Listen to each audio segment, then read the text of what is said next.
There's a part of HYROX where you have to really love to hurt. I think it attracts a lot of athletes that are in sports that require a lot of mental strength. When people train every day as much as possible, it's normally out of a place of fear, as in fear that they won't win. Operating from a place of fear, it limits your potential in a lot of ways. My whole perspective on training has changed a lot since I've started HYROX. We do significantly less, but we just train with more intensity and focus. The best athletes are the ones that are curious enough to look for the statistics and reflect on their own training and recovery. People really don't understand recovery. You have to train that mentality, and that's really the difference of being able to sustain levels of winning versus not. There's a big part of the mental and believing that you can do it. If you can find purpose that is greater than yourself, that's when your athletic performance goes to another level.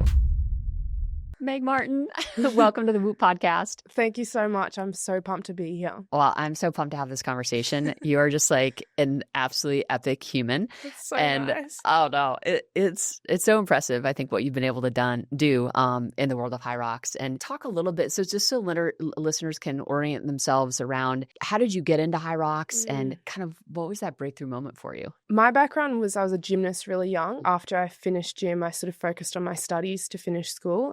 I was a really young elite gymnast. And then after that, I got into gym and running. So I was kind of already living in that hybrid athlete life before it was technically called being a hybrid athlete.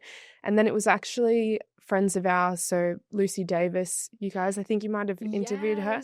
Yes, another epic human. Yeah, so epic.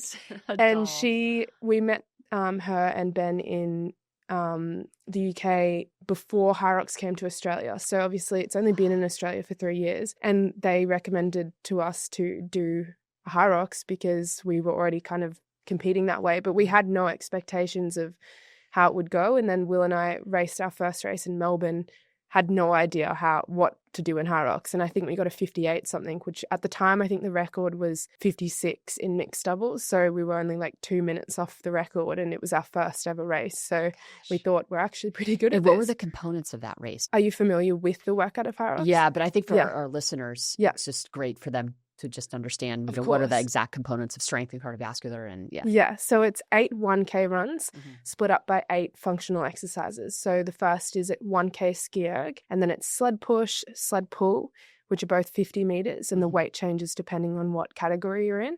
And then it goes into 80 meters of burpee broad jumps, 1K row, which is savage because it's in the middle of the workout. Oh my and God. then you've got 200 meters farmer's carry, 100 meters of sandbag lunges, and then 100 wall balls. And then you have 1K runs in between all of those. So it's the same. yeah, For every single time. workout. Okay. Yeah. I didn't actually realize that. Yeah. So that's the interesting. The only time it changes is, for example, if you do solo, you do the whole workout. If you do doubles, you do all the runs, but you split the gym exercises.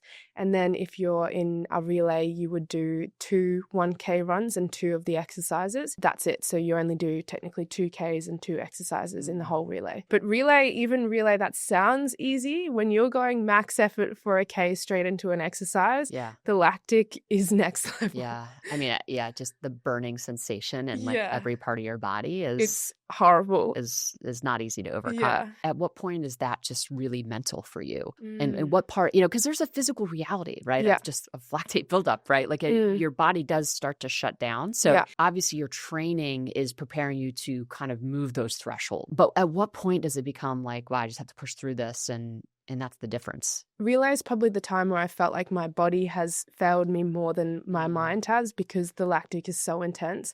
But when you're doing doubles or solo, you're not at that peak level that's not sustainable. As in, because your relay, technically, if you run a 3:30 and then you did a 3-minute wall balls, then that's like 6-minute 30 of max effort exercise. It's a lot of lactic. 3 minutes is a long time, actually. Yeah, I know. I'm just like thinking about that. I'm like, yeah. It's a lot. So I think relay more your body, but then it depends. If you're doing relay for fun, obviously it's not going to do anything. But then solo and doubles, I find it's definitely more mental and solos is even harder because you don't get any rest. So when you do the doubles, you both do the runs, but you split up the exercise, so you get rests. But yeah, definitely solos is extremely mental. At this point, I've talked to a lot of, just some of the very best in the world, CrossFit athletes, HYROX athletes. There is a pattern of gymnastics as a foundation, and I think tell me a little bit about, how long did you compete for? From when I was probably 3 until I was 10. So I was really young gymnast. I wonder, gymnastics is just such a great base foundation. I mean, you're running, you're sprinting, there's probably a reason why HYROX athletes lots of them end up being gymnasts or were formerly gymnasts. Yeah, I mean, there's a part of HYROX where you have to really love to hurt too. So yeah, I think it attracts a lot of athletes that are in sports that require a lot of mental strength. So gymnasts, track athletes, triathletes, they're all really savage sports in terms of having to push past that point of wanting to stop. Yeah, I mean, gymnastics definitely taught me discipline from a really young age. And then I actually did a sport called sports aerobics after gymnastics, which is not as common. It's more of a European-based sport, but I was a world champion when I was 16 for that sport. Wow. Yeah. It was, and it's world champion. I just what does that mean? How many people are competing? There's 2 different types of sports aerobics. So there's one that's more American based, but ours was Australian, European, Czech Republic, German, Russian. They were always really good at it. I don't even know how many people would compete. Probably not so much now. I think the sport's faded, but at the time, I'm not sure how many people would have competed, but you do a prelims, semis and finals, and at Worlds everyone's got to qualify to get into Worlds. So they would only probably take top 3 from each country. So maybe 50 athletes at Worlds in your age category. That was pretty cool. And that's a 2-minute routine that's max effort for 2 minutes pretty much. And so as in, how you said we were talking before of sometimes you get nightmares from field hockey and stuff like that, how hard it is. Yeah. That I got nightmares from sports aerobics. It was so hard. So, but you also have to have a smile on your face. So I think that when I'm in pain now I smile because I'm used to doing that. So there's an aesthetic component to sports aerobics. Yeah. It's like gymnastics crossed with dancing, but to the intensity of CrossFit for 2 minutes is the best way to explain it. It's an interesting sport. God, what are the age? Were you competing inside an age range? Yeah. So I was 14 to 16 age group. That's wild. And then I stopped to focus on my studies in grade 12. Okay. So you did it all the way through from when I was 11 till 16. Wow. Yeah.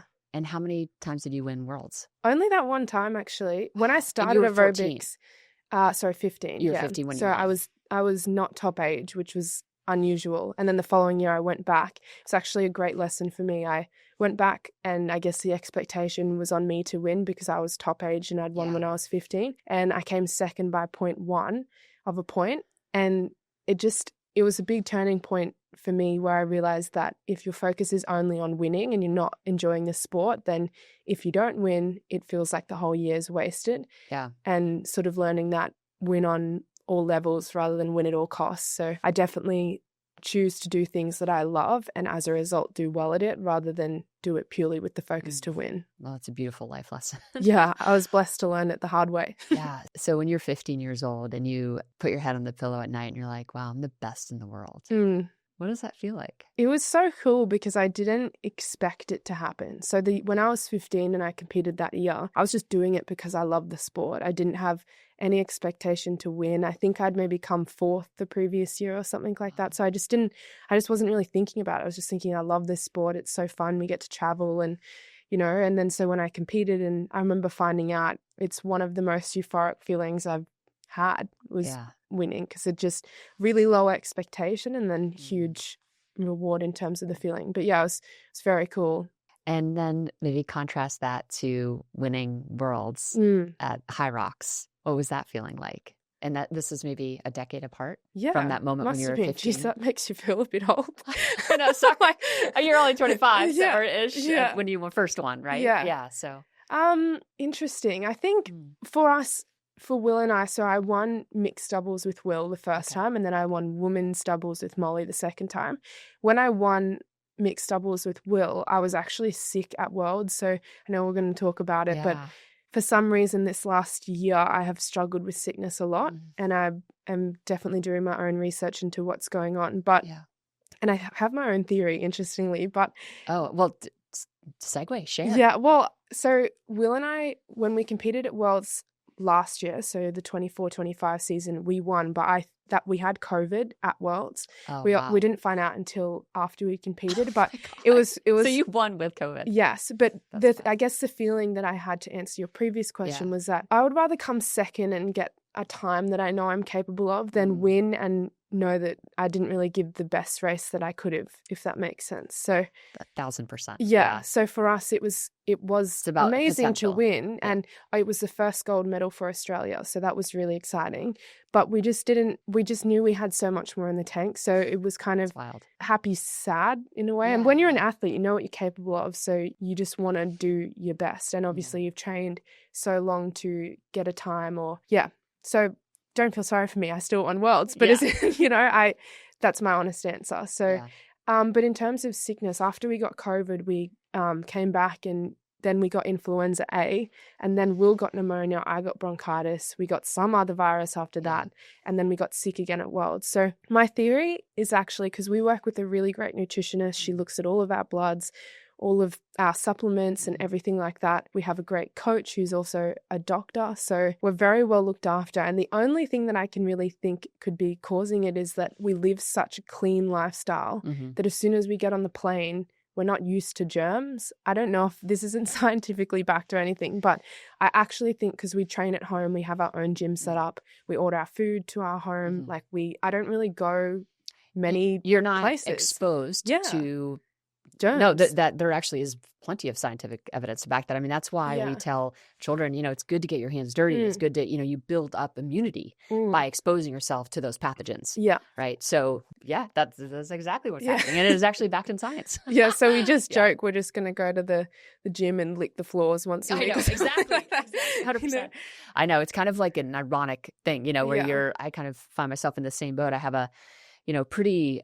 I'm really into kind of aligning my circadian rhythms with the natural light dark cycle. So I'm just kind of super, and that's one of the ways I think I'm able to avoid being kind of sick and injured is I really think about my circadian behaviors. But when I'm in a situation where I have to kind of move away from that, I'm okay for like the first few days, but then after that, I really start to feel it. And I think it's because I think when you are leading kind of a pretty structured kind of routine life, it makes you more robust to potential deviations from that routine for a certain point. Yeah. And then after that certain point, obviously, it catches up with you, and then you become vulnerable just like the rest of the population, right?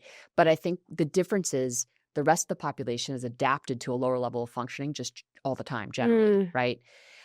Whereas you know what you're capable of. You know what it's like to fire on all cylinders because that's your normal. Yeah. Right. So when you deviate from that, you can really feel it's it. super obvious. Yeah. I think as athletes, we are definitely hypersensitive, as in you just know when it's coming down to minutes and seconds, you can tell. Yeah. Yeah. So, I mean, I can't recommend racing sick. It's not necessarily the most enjoyable experience. No. And it does, I mean, the fact that you got really sick afterwards is evidence that, like you push your body to the absolute limit, and then it's called the letdown effect. There's like a kind of after you go through a period of time where your body is hypervigilant, hyper stress, right? Which is HYROX championship. So if you're going into that already compromised, what happens afterwards is your body just literally shuts down because there's so much inflammation. There's so many things that they has to deal with that it like doesn't want you to move anymore. Yeah. So it just shuts you down by making you sick. As in, we would probably do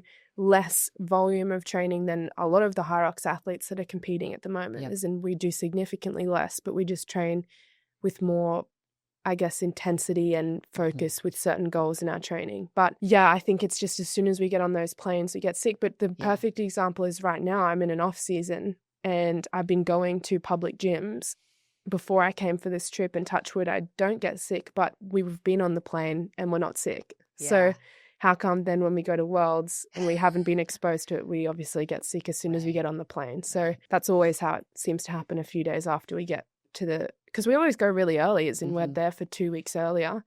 But it also seems that once we get sick, we take a while to shake it. It really rocks our body. So, yeah. Yeah. I mean, just the intensity of the competition itself is just so taxing on the body. Yeah.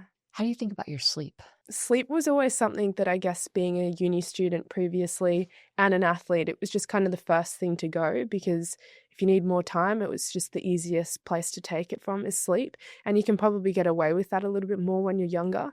But I have definitely noticed that if I do not get enough sleep, then not only do I not feel great, but obviously my root metrics are not looking good either. I have found having a healthy sleep routine and following your circadian rhythms a huge game changer for my recovery, and sleep probably above everything is actually one of my main things I prioritize, as well as nutrition, obviously. Amazing. How long do you need to spend in bed? Do you feel, because you're doing, quite a lot of volume and intensity over the course of a week, over the course of a month, of course, a year. Do you find that you need to spend more time in bed, or have you kind of backed into a sweet spot where you feel like, all right, this is my duration that really is where I can get the most sort of sleep? And I think I'm pretty good at sleeping in general, as in I'm not someone that wakes up all the time in the night, so my quality of sleep is really good, but I still try. I mean, I would like to get probably 10 hours, but I probably get 8 hours most of the time. And I find that if I get less than 8 hours, then my recovery will be reduced for sure. So the more sleep, the better for me. But of course, like being an athlete, fitting 2 sessions in a day, plus having a business, sometimes it doesn't always look right, but I think sleep is one of our best methods for longevity. So I always try and prioritize it. Yeah, that's good. I mean, we definitely know that you can oversleep too, and I think just something to pay attention to. I didn't know that. We've been inside these data for quite a long time trying to figure out, what exactly is healthy sleep. Scientists, there's not a lot of consensus on what, we don't really have a great definition. So we've been using our massive data set to try to understand how much sleep do we actually need. And one of the things that we see is that super high fit folks like yourself actually need a bit less sleep. Right. And you can imagine there's patches of time in your training when you are going really hard and you might have a little bit more inflammation than normal. But if you think about this from the perspective of a low fit person who has a lot of systemic inflammation, it stands to reason that in order for them to recover from that, they need to spend more time in bed. And that's actually what we're seeing reflected in the data. The really low fit folks need more time in bed to achieve the restorative sleep that they probably need to feel good and function that next day. Wow. Yeah, whereas high fit folks have better consolidated sleep, less fragmentation, and as a result, tend to spend a bit less time in bed. I mean, we're probably so knackered from training that we're just ready to go to bed. There's no question about it, right? The more, like when you're super active during the day, you're just going to sleep more soundly, right? So there's that dynamic for sure. But I do think that there's a really heavy inflammatory component to sleep that I don't know that is really discussed that often, but my hypothesis is that is actually what we're seeing in the data is athletes have less systemic inflammation and as a result need less time to recover from sleep. So interesting. Yeah, it really is fascinating to kind of see it play out like that. But I think back to your original point about just how you feel, that's going to be are you alert enough? How's your training volume? All the things that you're already doing. Like that's the best indicator of like, all right, actually, am I recovering enough? Am I getting enough sleep? Yeah, so you're doing everything perfect. I'm trying. Yeah. And I really have a great nutritionist that's taught me a lot. Yeah. So it's really helpful. Talk a little bit about your team. Okay. Who's around you? Well, I mean, you mentioned it briefly. Yeah. Yeah. Obviously, my husband is. My husband is also my training partner. And how long have you been married? 3.5 years. Oh. Yeah. It's so exciting. So I magical. mean, I feel very blessed. That sounds so cheesy, but I really married a good one. So it's so fun. You train together. Yeah, we do everything together. So obviously HYROX is our main sport, but before we started, we were doing like skiing, surfing, like solo skydiving, like we do like ultra marathons, we do sort of everything. We're also both super invested in our health and longevity. So obviously Will is probably the main person that I spend time with. And then in terms of the people that I seek advice from, I have my physio, who is also a doctor. His name's Aaron. And then I have my nutritionist, whose name is Robin, and she's also a naturopath, which is great because I love that she combines the two. And I often have really disgusting herbs that I have to take at times. Really? But it's been so helpful because I don't think I would have recovered from the sicknesses that I had as well if I didn't have Robin, and learning from her is amazing. And then I also have, he's kind of like a mentor, perspective shaper, dude. His name's Trevor Hendy. He was like a Iron Man. So he was like the G of Iron Mans. Nice. And he sort of taught me that mentality of win on all levels rather than win at all costs. So he went through his own experiences in life that taught him how you can actually enjoy the process and also win. Because I think often for me, I've been told, you know, it's not all about winning and things like that. But telling an athlete that doesn't counterproductive. Kind of goes straight over the head. Yeah. The way that he speaks to us, and he's kind of like a mentor, I guess you could say, is that he's saying you can still win, but you can win on all levels. You can enjoy the process. You can smile at your competition and appreciate the fact that they're pushing you to do more, as well as obviously win. So, you know, winning can feel, it's very complicated, I think, for athletes, you know, in some way. And I think having a framework on how to think about, because there are a lot of paradoxes, you know, related to winning. And you just called out a few of them. And I think I love that you emphasize that, because I think for a lot of our listeners too, like it's just easy in sports aside, competition aside, athletics aside, you know, I think we all experience, you know, winning in our own lives, you know, and just thinking about what does that actually mean. And I think it's easier to say to actually enjoy the process. Yeah. Right. And to appreciate it. And you have to train that mentality, you know, in the same way that you train in other aspects of your life. Because I don't think it comes easy, you know. And when I reflect on my own athletic career, like I didn't have a lot of joy as training and competing. I think that's pretty common too. I think it's the norm for a lot of high level athletes. You know, one of the things that I've been thinking a lot about lately, you know, is how do we, and I love that you have someone to mentor you on how to create a framework that allows you to approach your day-to-day in a way that's healthy, you know, and that and allows you to tap into that joy in ways that are really authentic. Because I don't think it's not common, you know. It's been really helpful. And do you transfer that to the athletes that you coach? Yeah, definitely. I mean, I have so in all of my programs that I give out, we do a whole mindset component to them. It's actually why we get such insane results, because love that, Meg. Yeah, I mean, if you're going to achieve something, one, you've obviously got to believe it's possible, but two, you've got to put in the work to get there. Yeah. And I think a lot of people might be willing to put in the work, but don't believe in themselves enough to believe that it's possible. As in, that's definitely something that I've always had, is this deep internal self-belief, probably because when I was really young in gymnastics, you see that if you work hard, you can get results, but not everyone is lucky enough to have the same experience young. I also used to be super shy and like a little bit socially awkward. And so I worked, I mean, it's the truth. And I really worked and quite limited by fear as well. So I worked really hard on my mindset even before I met this mentor. In my running programs, for example, every week you have a mindset challenge. So not only do people get this insane PB at the end of their program, but they also have all these small milestones along the way that they can build confidence from. As in, what's the point in competing if it's not going to make you feel good? Yeah, I really feel that strongly. And I think obviously coming second the following year after winning Worlds for sports aerobics, I learned that then. And I have found myself sometimes falling back into that sort of pattern of thinking. But then I just go, Meg, it's not worth it if it's not going to be an enjoyable process along the way.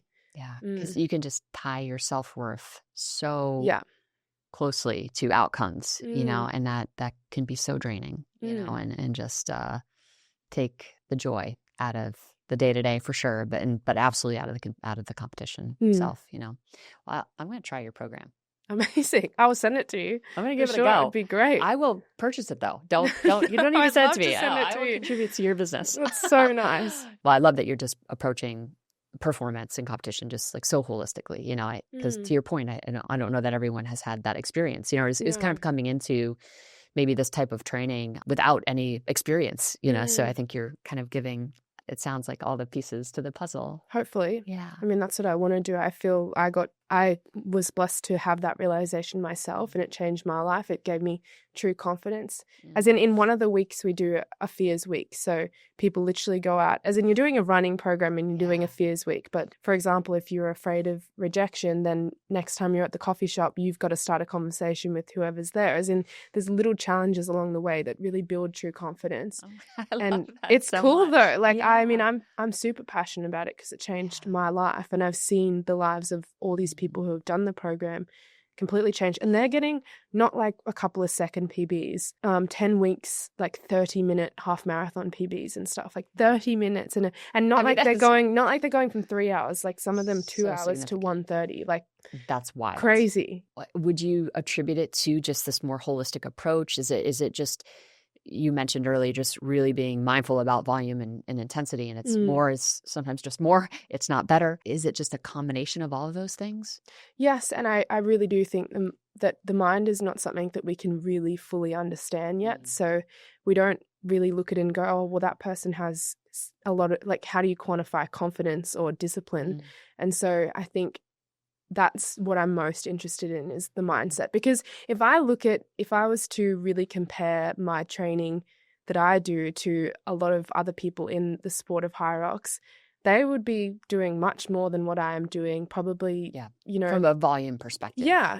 And I think what sets me apart, and I'm not saying that the other athletes don't have this, because some of them definitely do, is that mindset and, resting in the fact that, if one day I'm feeling really sick or I am injured, I'm okay with not training. Yeah. So I definitely think knowing who you are and what you're capable of is a superpower that can't really be quantified at this stage. Yeah, I think honoring your body's rhythms and the signals your body is sending is important, but I think that takes like listening to your body, and like actively, when in the days that you feel really good too, not in the days that you feel bad, right? But it's kind of collecting like all of this data on yourself, so you can be more informed in how you live your life and how you train and how you move in the world. And I think living out of a place of faith, it doesn't matter what your belief is, but when people train every day hard as much as possible, it's normally out of a place of fear, as in fear that they won't win, or fear that, if they don't train today, it's going to result in a bad race on their race day, whatever it is. I think a lot of the time it does come from fear.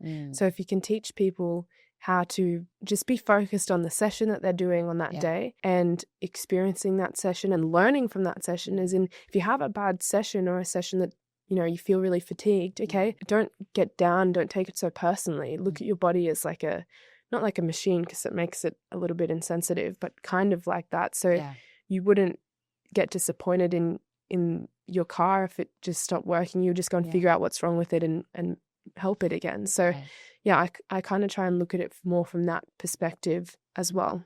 Is there anything you're afraid of? That's a good question. I mean, most people's answer, I guess, would probably be like not fulfilling your potential. And I do feel that a little bit, as in I do believe in God, and I think I don't want to go to heaven and God be like, this is who you could have been. I really want to impact as many people as I can while I'm here. I love that. Yeah. And you just over the course of this kind of short conversation, you talked a lot about fear and trust. And, I think being aware of the emotions of fear and how they show up in your life is a really important source of insight, because you can transform those feelings and those emotions to emotions of trust if you can get curious about them and understand them. And that's really powerful. And I love how that's kind of accessibly and seamlessly built into the experience that you've created for the people who have your programs. Like that's such because I don't know that people think about those emotions very often, and how they are kind of the silent architect of your life, right? Like without knowing it, right? Like if you think about all the things that people are afraid of, or how fear manifests in their life in terms of how they engage in the world and their profession and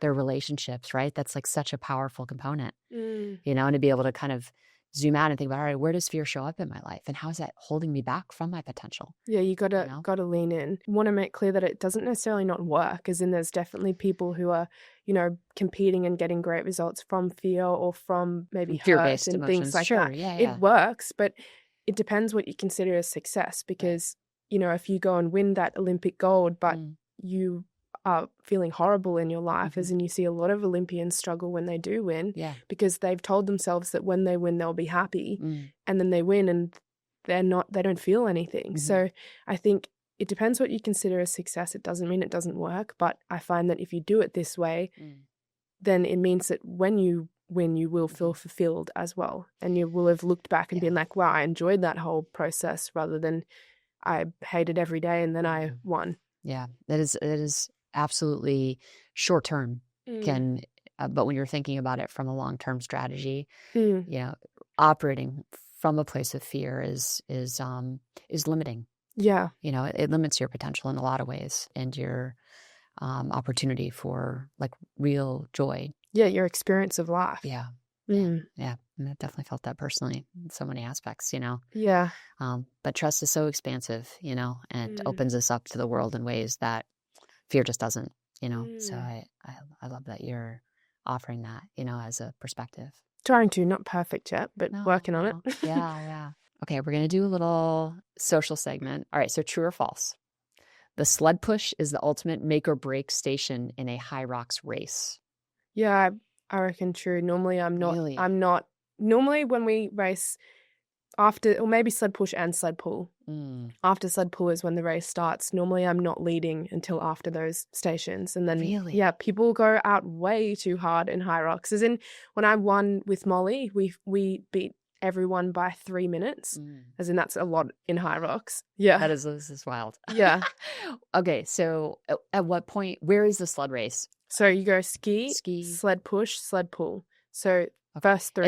And you're running in between each one of those. Yeah. Okay. So you're about, if you're doing a 53 or something, half of that, maybe 20 minutes in or something like that. Yeah, I'd say the race doesn't start until after those because you can really burn yourself out in either of them. More so probably sled push, but you can really struggle on the sled pull too. So I always say just let them go at the start, as in Molly and I probably came in 8th into the ski erg, and then we were winning from probably after sled pull. So, all right, true or false? Training for HYROX is harder than actually racing it. Well, I don't think so. I feel like There's racing like HYROX is, well, because you're going to give it your all. I mean, I train really hard too, but there's just something about doing that HYROX race that always hurts. And if it doesn't, then I don't think you're going hard enough. Oh, well, definitely not. Yeah. All right, true or false? Racing doubles is more trust than talent. Maybe I don't notice it because I race with my husband and a friend of mine, so we already have the trust built. But I don't really think it's talent either because it's not really skillful for HYROX. I didn't answer that very well, but I don't think HYROX requires that much skill per se. It's more fitness, and grit, There's some technical aspects to some. I mean, skier too. You can have technique, of course. Which creates some efficiencies probably in some level of like. But it's not like you're going and shooting and doing archery or something. True. Yes, and that's what I think is more skillful. Yeah. Or doing, I don't know, surfing or something. Because it's super hard.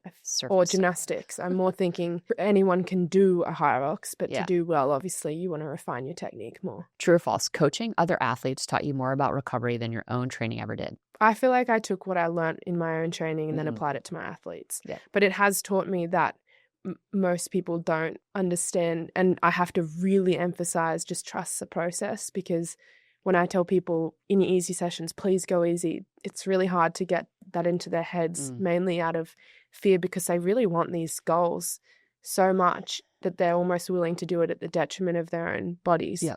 But obviously sometimes you have to learn that the hard way. I think like my last 15 years, I was a coach prior to coming to Whoop 9 years ago, and it's just become abundantly clear to me that people really don't understand recovery and the role of recovery.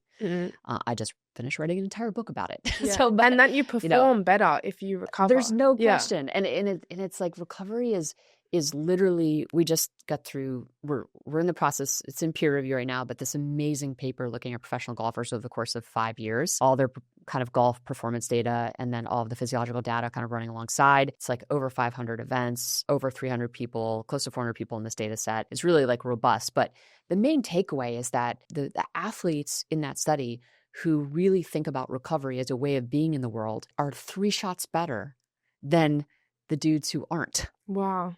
Right? So recovering it is this really powerful lever that I just don't think people really understand how to leverage in their day-to-day. Because it's not just about, and this is what this data set really showed us, it's not just about one day. It's about how you're thinking about the entire year. Yeah, there's this insane compound effect. Yeah.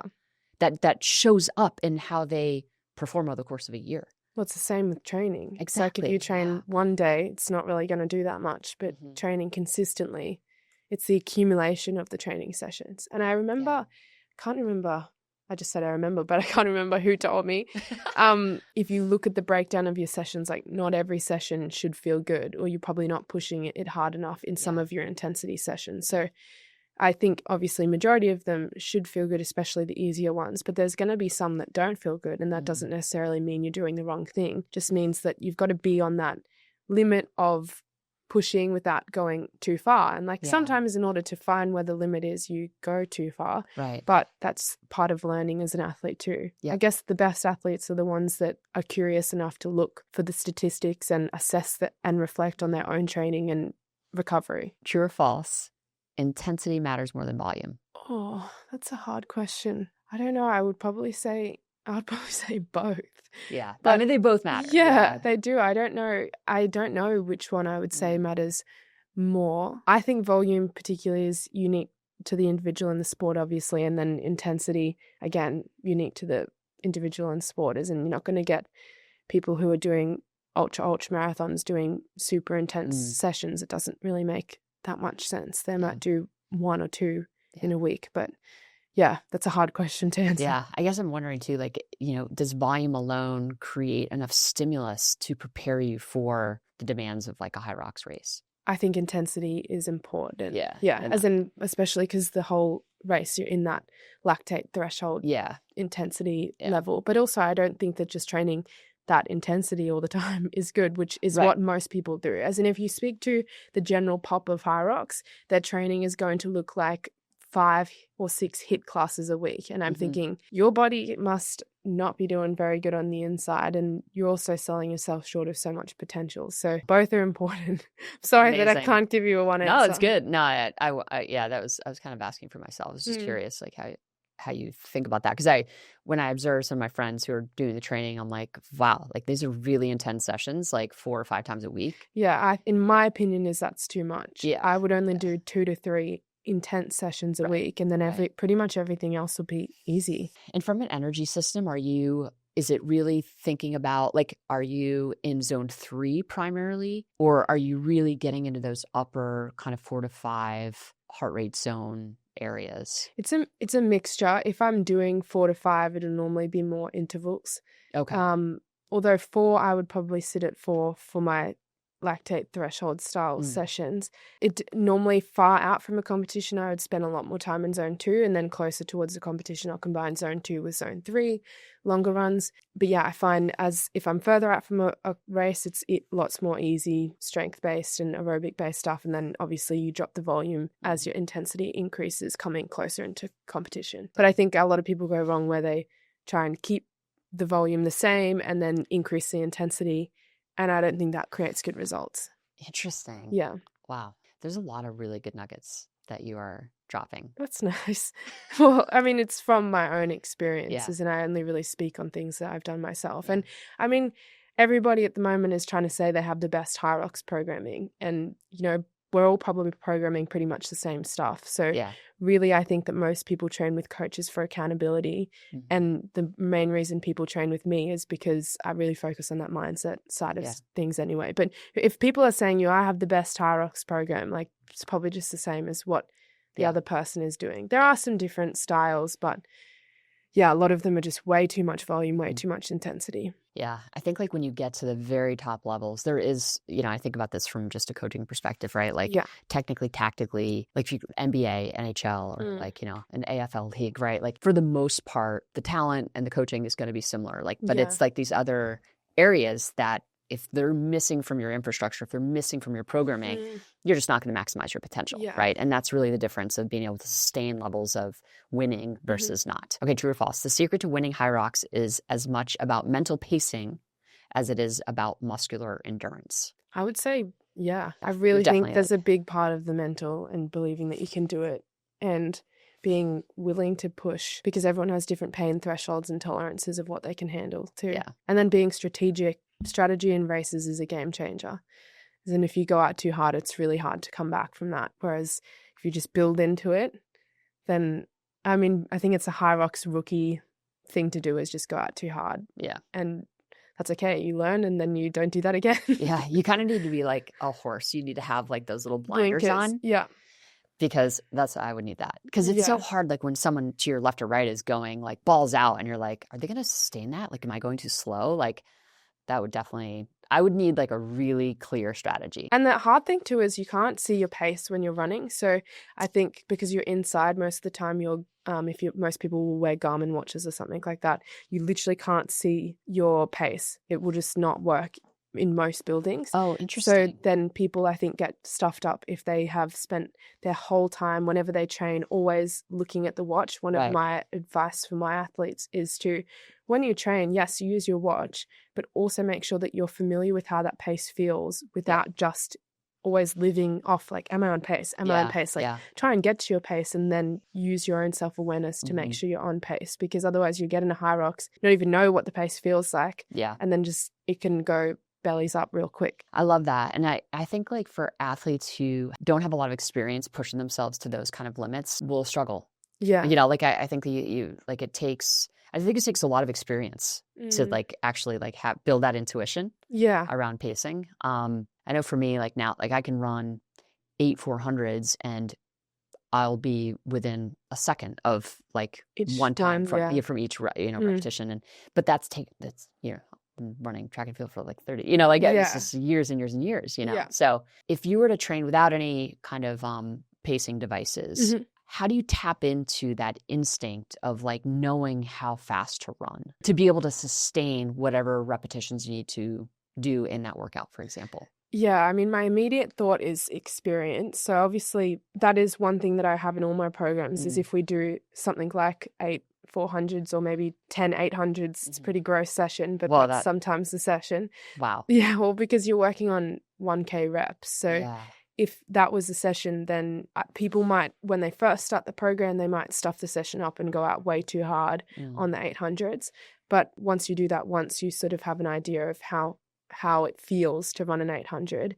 And then, I think they experience for reps. Yeah. But then obviously for something like a zone 2, you can easily do, well, like, can you have a conversation and full sentences? Talk test, and I do encourage people in their zone 2 runs to either not wear a watch or like stop looking at it 24/7, because people are just so locked into their devices that they're probably not even enjoying that they're out in nature. And like I said, I mean, now I'm at a point where just how I feel is like almost as good as like a pacer. Like I know, like I've basically trained myself to understand like how fast I'm running and like what that actually is going to feel. And I really credit Whoop to like allowing me to build that intuition.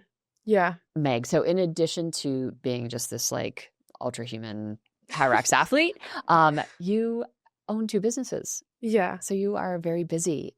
Talk to me a little bit about the name of the businesses, what you do, and So my husband and I have 2 separate businesses. One is the app that we've spoken about. So it's called Train to Go Squad. And I guess the reason why it's called Train to Go Squad is because I like the concept of being trained to go. So ready for anything. So it's more of a learn how to live your life and train with longevity rather than just live event to event. You're still going to get great results. But I love doing all different things all throughout the year. And, a half marathon might pop up and you can go and do that. But you might also be strong enough to go and do a tough mudder or something like that. Definitely love that concept. And obviously we focus heavily on the mindset side of things as well. So we've got running programs, strength programs, HYROX programs, all sorts of things on the app. And that's going really well. And then the other business that we have is apparel, and it's called Mega. It started with socks. We believe they are the best running socks you'll ever wear. And they seriously are. Like we flew to Europe and we traveled for 8 months setting up our relationships with our manufacturers, and we got to work. We found this amazing factory that we got to work with in person, and we bought the socks that we obviously tried so many different socks. Funny how when you go into a topic, there's so many details that as in I know so much about socks. It's so funny, but it's like, and it's socks. But so when we started the business, it was because we were doing ultra marathons and we were struggling to find socks that were good enough to obviously last 100Ks, 160Ks. Yeah. And we had this brand that we liked, but every time we would wear them, we'd need to buy a couple of them for a race because they were quite thin and your toes would pop through them and stuff like that. So we just thought, let's do it. And we got to work with this factory. We would try the socks on, go for a run, come back and make the changes like in person. And so on the socks, it actually has a number 28 because it's the 28th version of sock that we created. And these are available. Yeah, socks are available right now. Our full collection should be out in the next few months. That's wild. Yeah. Congratulations. Thank you. That's epic. Yeah, it's been a process. I mean, just your feet are so damn important. Well, especially in an ultra blisters. A lot of people get taken out because they get really bad blisters in their feet amongst like gut issues and stuff like that. But feet are a big problem in ultra marathons. Meg, you have shared just so many unbelievable nuggets of wisdom. You're just wise beyond your years. So nice. Yeah, no, you're so impressive.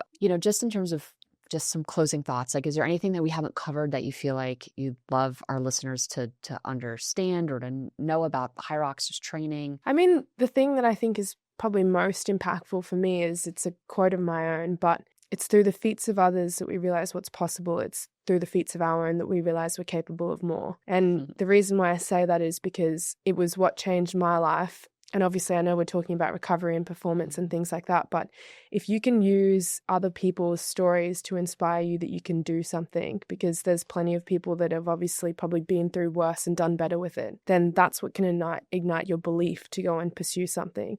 And then obviously, every time you push your own limits in your own training, I often get asked, well, then how do you actually do that? I believe it's through finding a reason to keep going that means more to you than obviously stopping. So if there's something, I think often a lot of athletes and just people in general, we live our lives for ourselves. But if you can find something, a purpose that is greater than yourself, that's when your athletic performance and also your life experience goes to another level. What is that for you? My purpose? I mean, I think to share that we're all capable of more, and that your greatest contribution to humanity is to live your passion. As in, if everyone in the world had the confidence and capacity to pursue what they were put here to do, as in I think everyone has a unique calling in life, then everyone would be so much happier. Everyone would be so much healthier, because obviously I believe that fulfillment is connected to your health as well. I just think that would change the world. It would be transformational. Yeah. No question. Yeah. Thank you so much. Thanks for having me.